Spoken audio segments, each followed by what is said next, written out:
ઘરની અંદર 4 દિવાલ એટલે એવી દિવાલ હોય કે એક બાજુની દિવાલ એટલે મજબૂત ભાઈ ઊભો હોય કે ગમે એમ થાય મારા ઘરને હું ભાંગવા નહીં દઉં. એક બાજુની દિવાલ હોય પત્ની હોય, ઘરની સ્ત્રી હોય, એવું કહેતી હોય કે ગમે એમ થાય હું જુદું પડવા નહીં દઉં.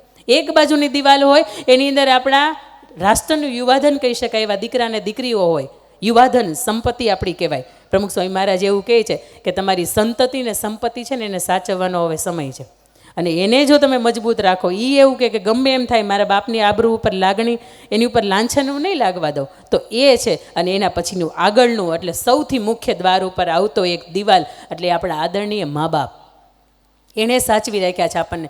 ઘણી કટોકટીની સમય આવ્યા હતા, ઘણા સાહેબ દુષ્કાળ આવ્યા હતા, પણ એ ભૂખ્યા રહ્યા અને એણે આપણને જમાડ્યા હતા.